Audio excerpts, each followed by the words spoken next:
El Moed y el aceite de la unción santa.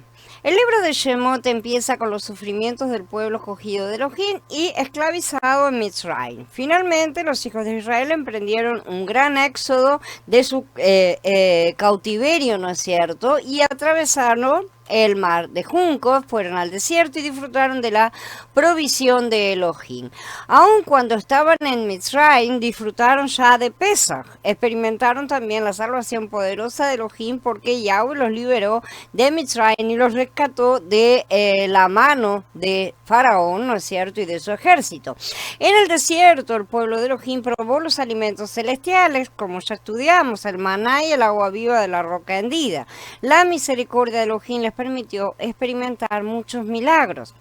Los hijos de Israel fueron llevados al monte Sinai, donde permanecieron probablemente 10 meses o más.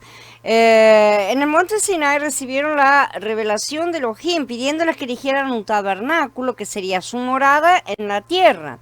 Además, este tabernáculo facilitó la comunicación entre Elohim y su pueblo. Por lo tanto, en el monte Sinai, Elohim proporcionó a Moshe el diseño celestial del tabernáculo. A partir del capítulo 25 de Shemot vimos una descripción detallada del tabernáculo con su mobiliario y utensilios. Este relato termina en el capítulo 27. El capítulo 28 habla acerca de los sacerdotes. Primero vemos un relato acerca de la vestimenta, ¿no es cierto? Después en el capítulo 29 los alimentos que los sacerdotes tenían que comer.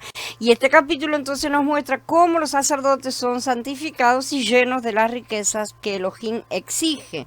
Por lo tanto, al final de Shemot 29 los sacerdotes ya estaban listos. En el capítulo 30 vimos primeramente el altar de incienso y después el censo para la incorporación divina en el ejército de Elohim. En los mensajes anteriores ya mencionamos que la razón por la cual la incorporación del ejército de Elohim se menciona después de la descripción del altar del incienso. Si este altar, que es la oración de intercesión sacerdotal, es el factor que motiva el mover de Elohim, ¿no es cierto?, el cual requiere de un ejército. Esa oración de intercesión es la que levanta gente, ¿no es cierto?, para que vayan siendo incorporados al ejército de Yahweh. El ejército debe luchar por el mover de Elohim y permitir así que él avance. Shemot 30 nos presenta también el lavacro, ¿no es cierto?, que estudiamos y que se encontraba cerca de la entrada del tabernáculo. Antes de entrar en el tabernáculo y para servir a Elohim, los sacerdotes debían lavarse las manos y los pies en el lavacro todas las veces que quisieran entrar. Después de esta descripción, entonces tenemos finalmente el aceite de la unción santa, el aceite compuesto de la unción. Este aceite, Kodesh, santificaba a los sacerdotes, al tabernáculo, a todo el mobiliario y a los utensilios. En otras palabras, el tabernáculo, el mobiliario, los utensilios y los sacerdotes iban a ser ungidos con este aceite. Primero se habla de todo lo demás y finalmente de una cosa que debía ungirlo todo. Antes del capítulo 30, el tiempo no era propicio para que Elohim mencionara este aceite de la unción santa. Ahora podemos entender por qué el relato de esta unción está al final del capítulo 30. Este aceite representa ciertamente una de las verdades más profundas de las Escrituras, como vamos a estudiar.